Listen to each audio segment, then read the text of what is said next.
Gloves Off is always on point. On point. Bringing you the best on current issues, community affairs, and the happenings around us. This segment of Gloves Off is brought to you by The Best, so pay them a visit. Check them out. This is Gloves Off.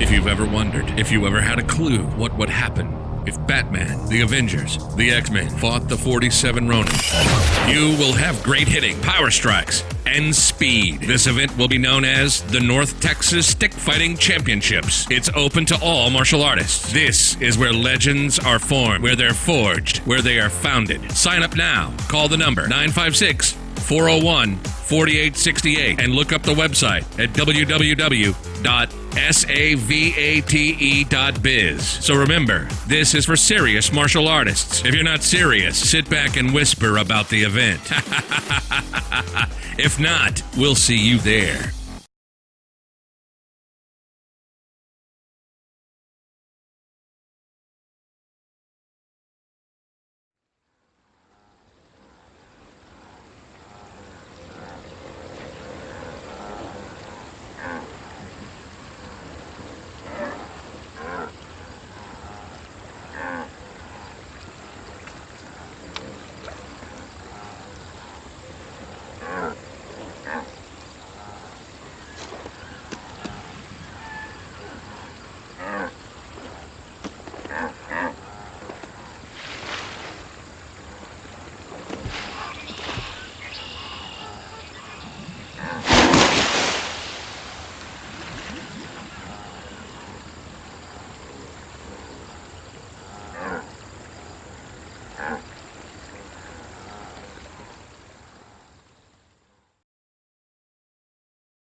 Badge and Gloves Off of Professor Buitrón. I'm here with Richard Rosas.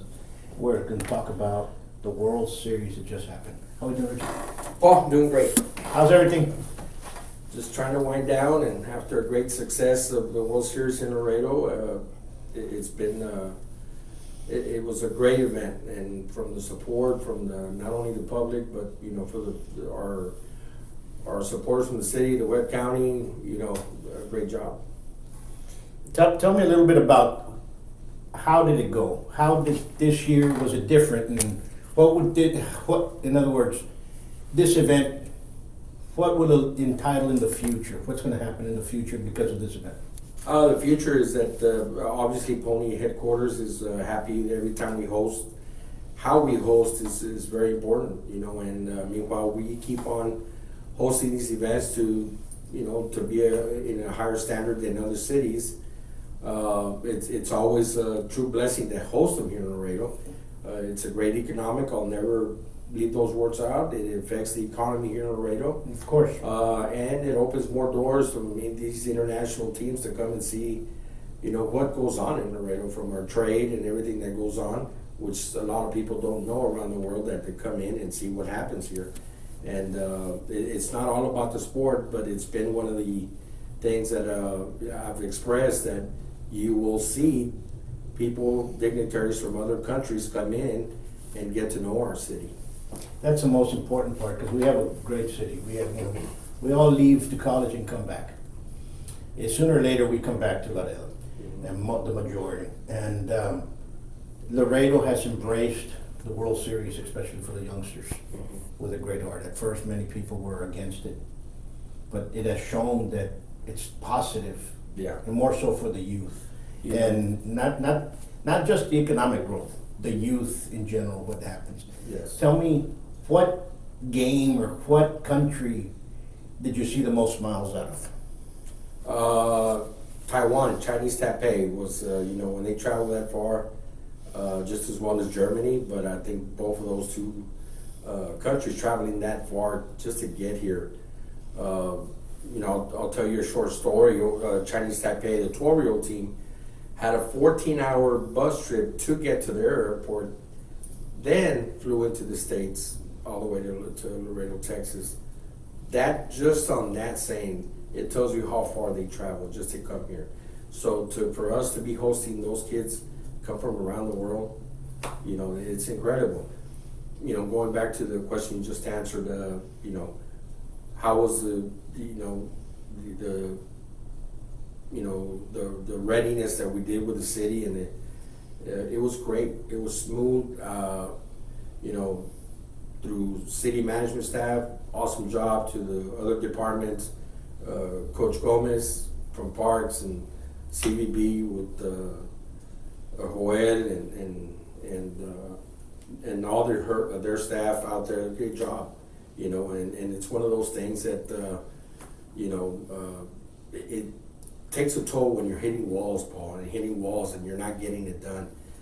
In the past years, that's What you've felt. We felt that, and this year, when you have the support and they have the same vision now, when you're putting, like when we had the Girls World Series, we had over 4,800 room nights taken during that week.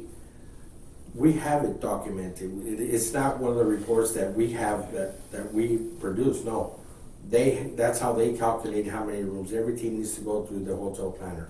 That's how you keep track. That's what we pass on to CVB here. That's what's changed. In the past, many other organizations ran into walls. The one director would say, "Yes, we'll help you out," and all of a sudden, 2 weeks before the event, "Oh, wait a minute, you have to pay so much to rent this rec center," and so on and so forth. So a lot of people got discouraged. Right. People that have continued, like yourself, and moving forward, and breaking down that wall, and let's move forward, because this is not about you, it's about the youth. It's about the youth. And that's what needs to happen. And some of those wall makers have been taken away. So I see a lot different city, the attitude in general. And I'm very content with both city managers because they're doing an excellent job. They're doing an awesome job. I think that, from A to Z, the morale, Paul, it's incredible. I've seen a total change from in 1 year, and it's moving forward. And kudos to city management and council now to seeing, hey, you know what, we're doing some great things here, and being transparent. That's one thing that's always been out there. That's a great thing, and kudos to the mayor and council, and I know there's some council members that get fed the wrong messages and stuff like that about organization.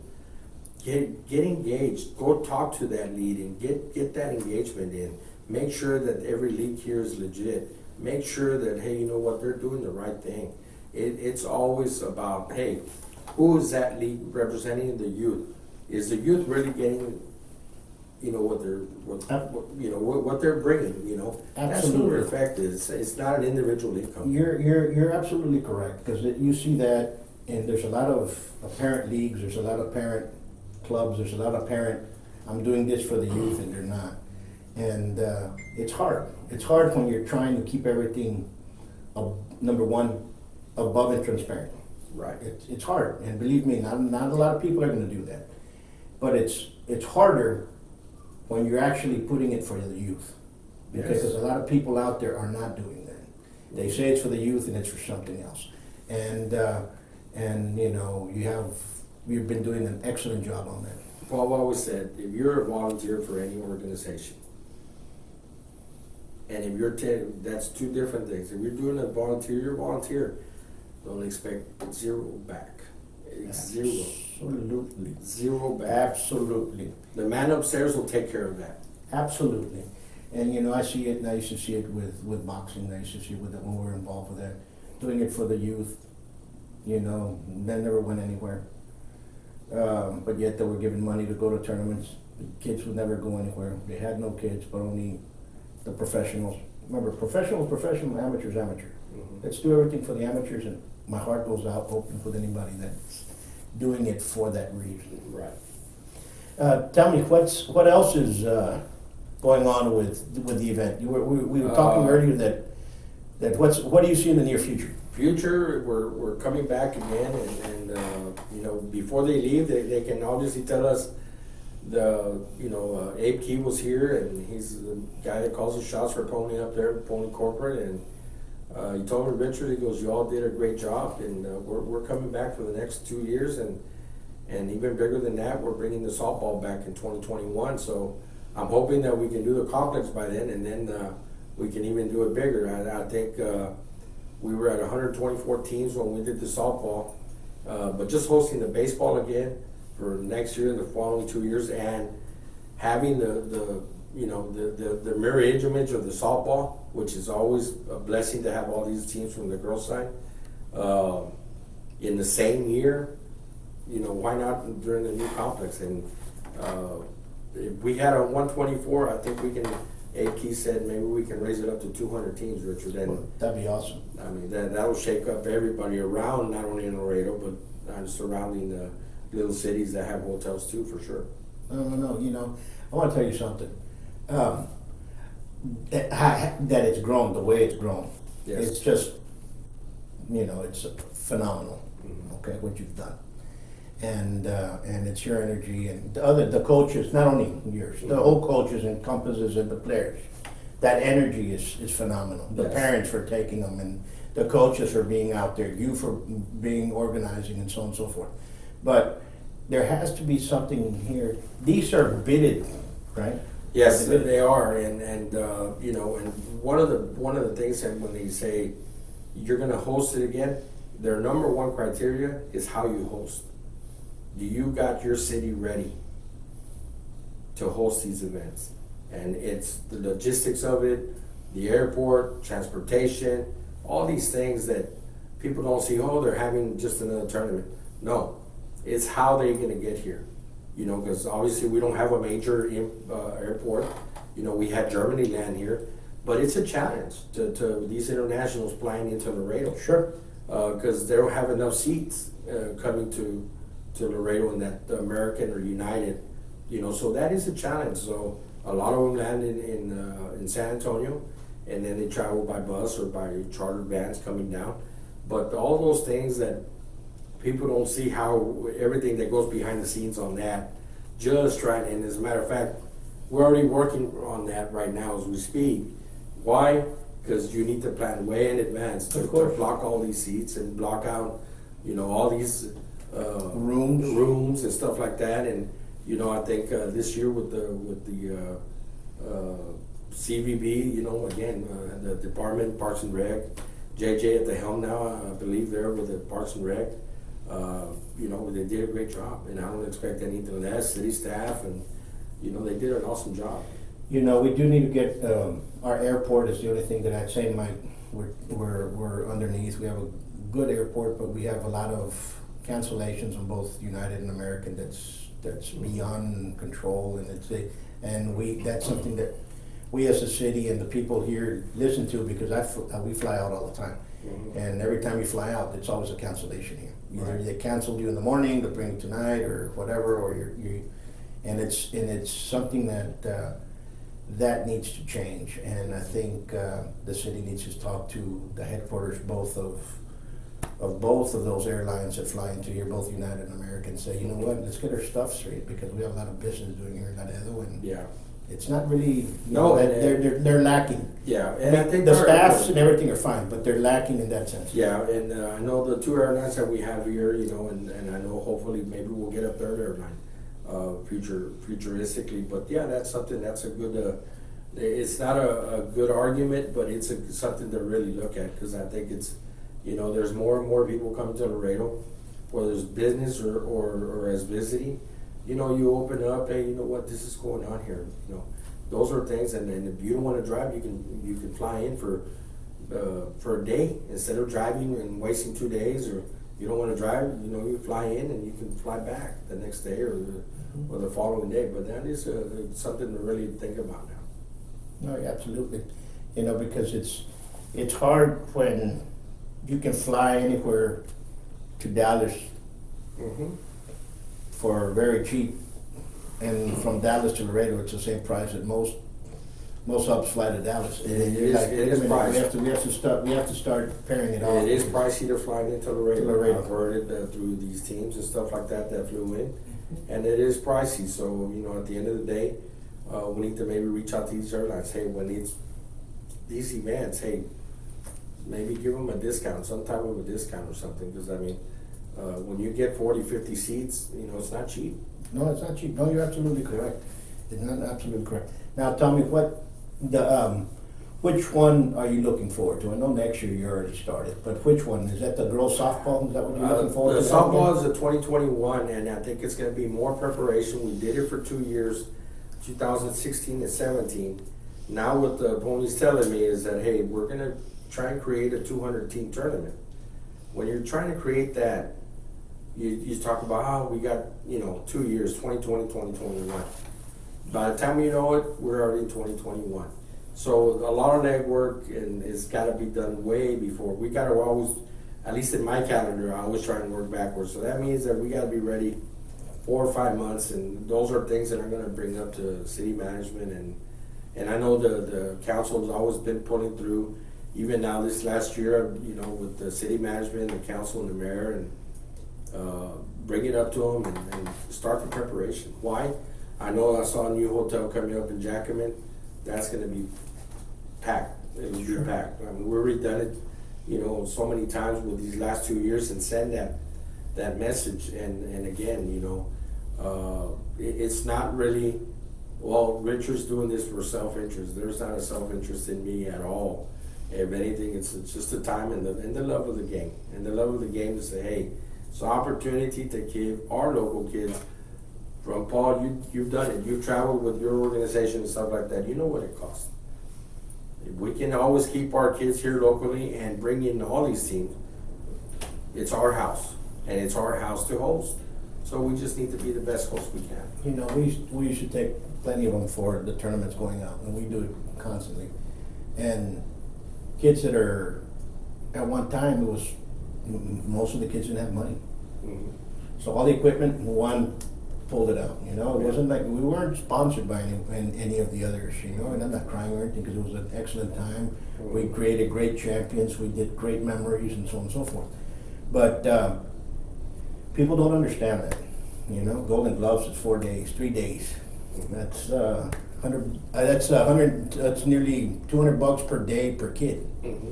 If you have 12, you know, that's, you know, people say, oh, you need money for that? Well, who's going to pay for it? You know what I'm saying? Yeah. So we have to create it somehow. Yeah, and those are the challenges. So I can imagine a 24-foot or 12 member team or 16. How many come per team? 15. Most of those teams have 15 kids, and when you host these and chaperones, these you're teams, talking about 20 people. Yeah, each team will have at least 21 people exactly. Exactly. So And you know, once you're having these teams come in, it's a, you know, they want information about your city. You want to say, hey, you know what?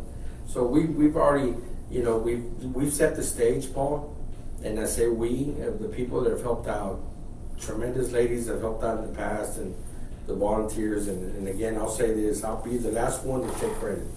I always put the people, yes, I'll be the lead guy and doing everything behind the scenes, but the people that have always stepped up during tournament time, those are the true volunteers that, you know, some of them like to be recognized and some of them don't, you know, and I always thank them every time I see them, because I know that for the little things they do, it might be for the ceremonies, but believe me, that goes a long ways how we do things around here. So, you know, it's always people say, hey, Richard, why was this person there helping you out? Because they care. And when you care and do not expect nothing back as a volunteer, that is a true volunteer. If you expect something back, whether you coach or you don't do it for the just be a spectator better.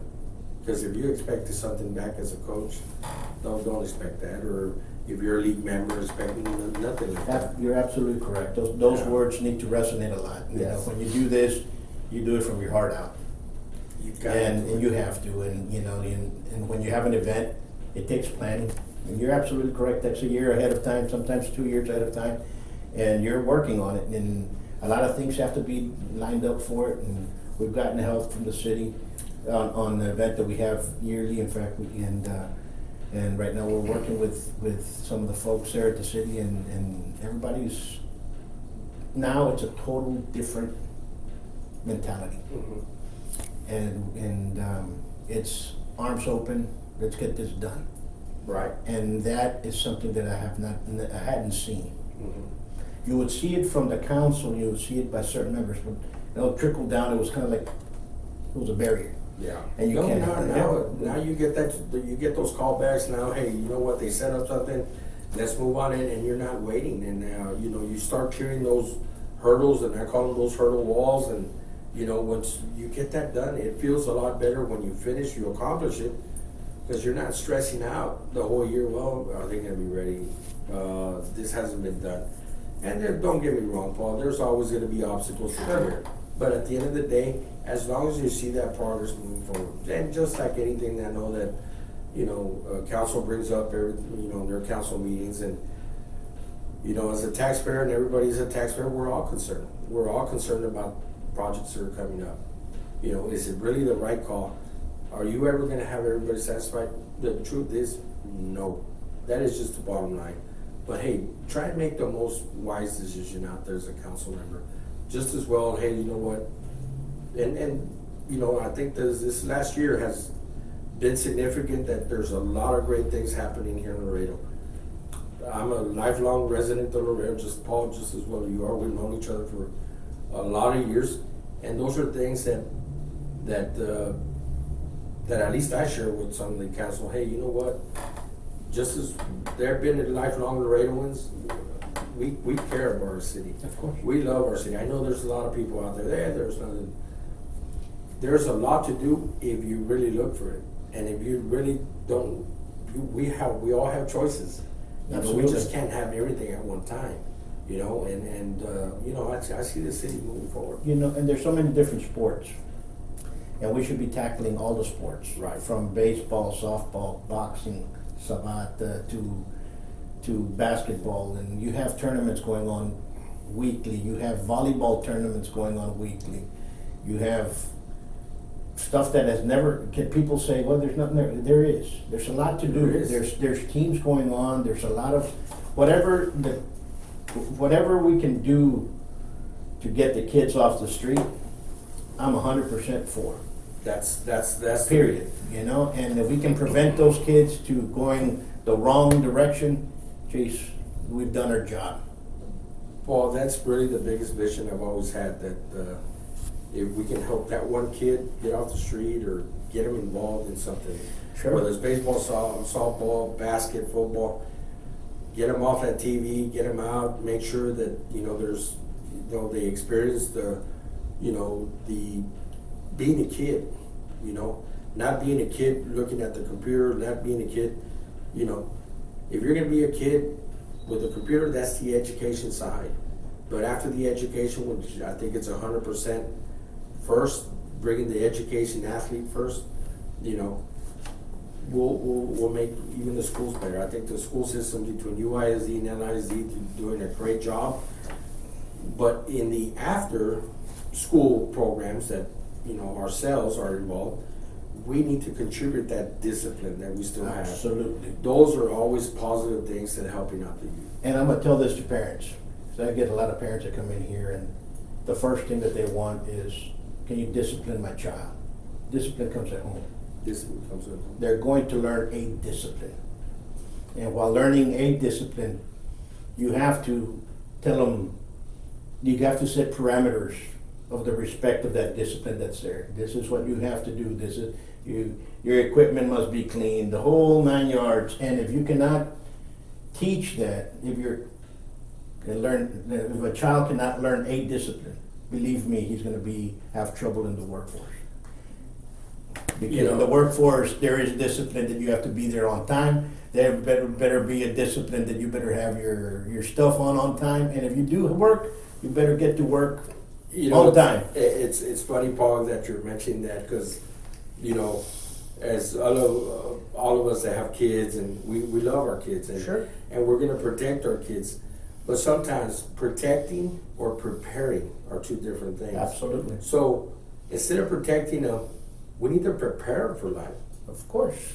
So yes, we're going to protect them from the evil and the bad, everything that's out there. But they're going to learn how to fail and prepare how to overcome that failure they might have. Absolutely. So the preparation, I think that we as parents need to take at home. I mean, I see it when I just sit in the games. You see the parent, and, going at it, and I'm like, well, you're protecting them. If that child's getting disciplined, you're protecting them. You know what? Let him get prepared. That's what he needed at that time. Absolutely, and I can tell you stories, and we can sit down. But absolutely, parents, if your child can't be disciplined, you can't prepare him. You cannot prepare for life. That is Right. absolutely correct. Yeah. Well, anything else you'd like to tell folks out there? You know what, Paul? Again, we appreciate everybody's support. Everybody that supports Pony, Laredo Pony, baseball and softball. We're very thankful. Special shout out to Bill Johnson, Hector Monsivais. Those guys are incredible. They've been longer. I've been doing it over 20 years, 24 years now. Bill and Mr. Monsivais, they've been doing it over 30 years, and those are real special guys, and just to be around, and I have the ultimate respect for those two gentlemen, and everybody else out there that's as a volunteer has helped us out in the past. Again, thank you, and to our sponsors, obviously. I mean, every dollar counts, Paul. You've been around this long. Sure. Very thankful about that. You're absolutely correct. And folks, remember, let's support our youth teams. Let's support our youth programs. And if you have a grandchild, let's take them out there for them to get a little bit of a discipline. Because believe me, everybody else can do that. 100%. And that's the only way we can get these kids off the street. If we can save one, we've done our job. Done our job.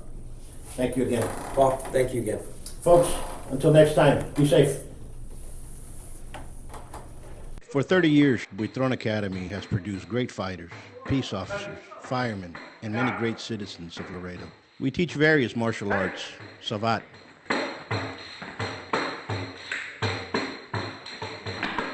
kempo,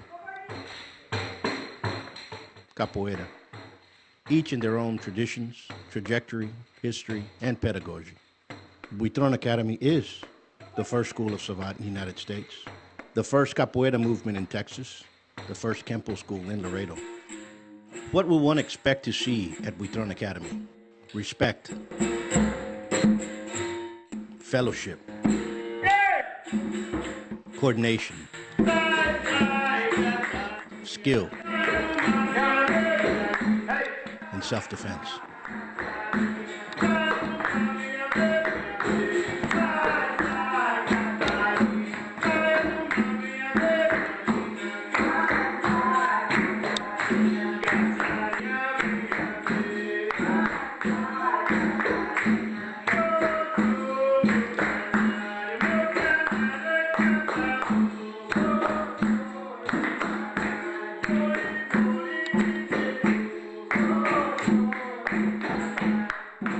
Buitron Academy is located at 220 West Hillside Road.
a clue what would happen if Batman, the Avengers, the X-Men fought the 47 Ronin, you will have great hitting, power strikes, and speed. This event will be known as the North Texas Stick Fighting Championships. It's open to all martial artists. This is where legends are formed, where they're forged, where they are founded. Sign up now. Call the number 956-401-4868 and look up the website at www.savate.biz. So remember, this is for serious martial artists. If you're not serious, sit back and whisper about the event.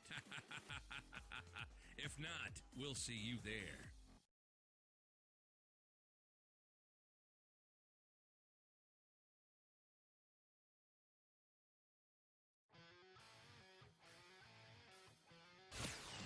Gloves Off is always on point. On point. Bringing you the best on current issues, community affairs, and the happenings around us. This segment of Gloves Off is brought to you by The Best, so pay them a visit, check them out,